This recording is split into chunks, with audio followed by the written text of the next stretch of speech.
Magandang araw sa inyo mga ka-TH.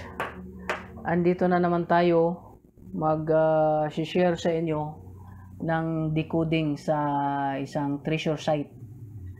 Itong treasure site na to, ito yung isa sa mga na-decode ni ka-TH Chris Sniper. Ang location nito is nasa Davao. Okay? Itong area na to, ang sign niya is code D. Code D at saka metal element. Nasaan ba dyan ang code D at saka metal element? Ito yung binutas sa bato, nasa taas. Kumbaga, kung dito ka tatayo sa baba ng bato na to, makikita mo siya, parang nakaganon siya, oh. Naka half circle, nakaganon. Kung dito ka tatayo sa baba, ang ibig sabihin yan is metal element yan. Kung dito ka naman tatayo sa taas ng bato, pag titingnan mo siya pababa, makikita mo siya, letter D yan. Letter D or tinatawag natin na code D. Okay? Paano ang paghanap ng deposito niyan? Ito yung decoding ni ka-TH Chris Sniper. Okay? Itong area na to, meron kasi siya mga passageway. Kaya kahit hindi mo na sukat-sukatin pa, meron tayong example din ito na na-decode niya sa Davao, sa Bukidnon. Sa Bukidnon to. Parehas din siya code D, pero sinusukat to. Sinusukat kasi kulang yung information dito sa mga coordinate markers, no? Dito, walang coordinate marker dito na makikita, kaya sinusukat yang nakaukit na code D at saka metal element. So, ito muna unahin natin. Sa sunod na ano na lang yon, discussion yung sa Bukidnon. So, itong sa Davao, code D. Okay? Ngayon, paano ba yung code D? Saan ba ang location ng code D na deposito? So, kung matandaan nyo mga ka-TH, merong dating, tawag nito, discussion ba? Kung saan yung mga numeric codes at saka alphabetical codes ba? Ito, tingnan nyo. Kung hanapin natin yung letter D, meron tayo dito ang north is AJS, tapos ang southwest is BKT, dito naman CLU, DMV, ANW, FOX, GPY, HQZ, then IR. Yan yung mga numeric code, alphabetical code. Okay, kung makakita ka, example, code D. Yung hinahanap natin is code D. Saan ang code D? Kasi nito A, B, C, D. Ibig sabihin, ang letter D, mahanap mo siya sa southeast or 135 degrees sa compass. Okay? So, balikan natin yung ano. Ito, southeast or 135 degrees. Mula dito sa nakamarka na to na code D, magkumpas ka papuntang southeast or 135 degrees. Ngayon, ang kadalian lang dito sa pag-decode nito, meron kasing passageways dito passageway, no? Yung dalawang bato na halos magkadikit tapos may daan, ang ibig sabihin yon, yung daan niya is direction yon, papunta kung saan na kalibing yung deposito. Ang kagandahan nito, meron din siyang counter sign dito, passageway pa rin. So, dalawang bato din na halos magkadikit na may daan sa gitna, nakaturo din dito. So, kumbaga ang intersection, mula dito, lalakad ka dito 135 degrees, no? Tapos yung 315 doon,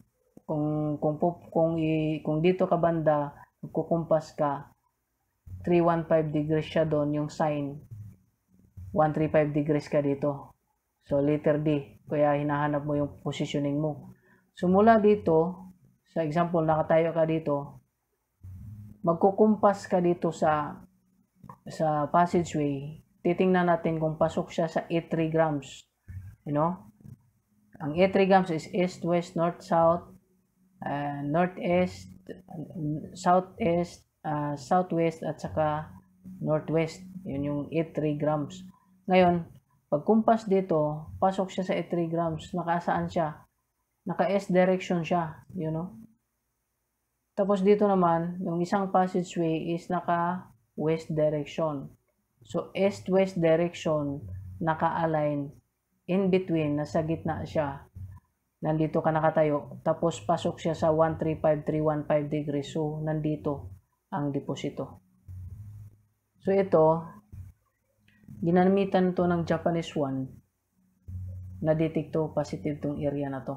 Japanese 1. So, yun, tandaan nyo mga ka-TH.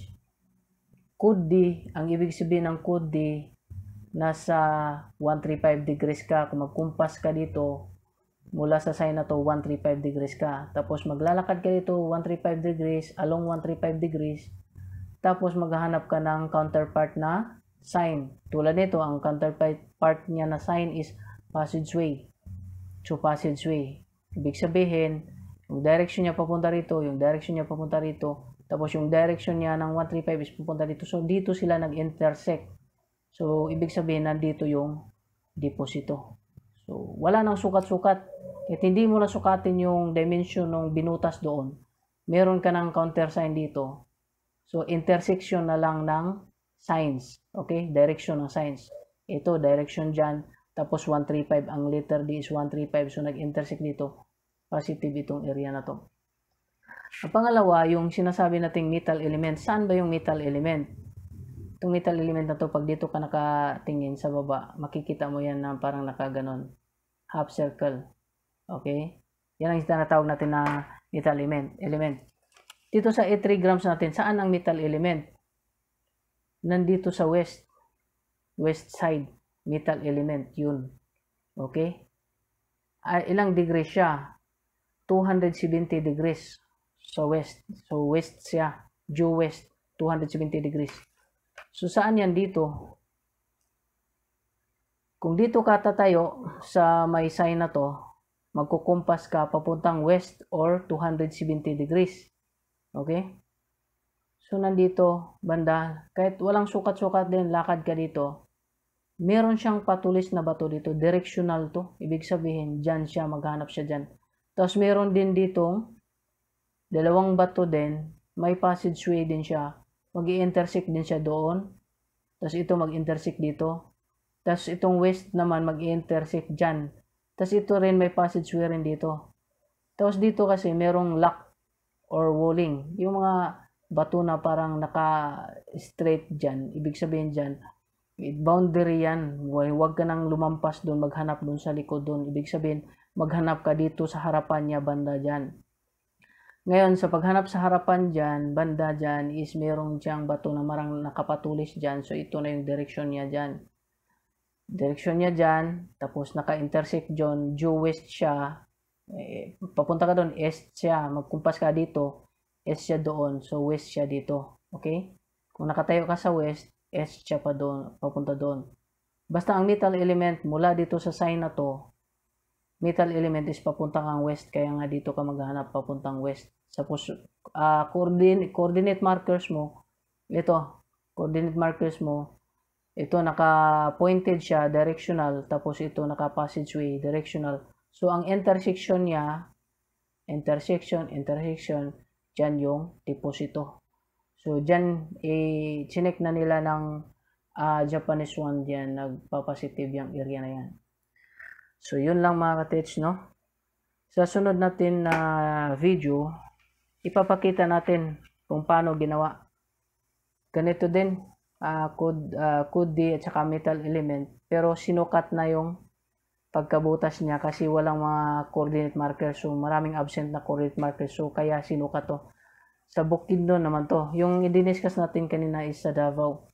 Itong sa Bukidnon is sa sunod natin na video. Okay? So, yung mga ka-TH, kung bago lang kayo sa aking channel, paki-subscribe. Saka maraming salamat.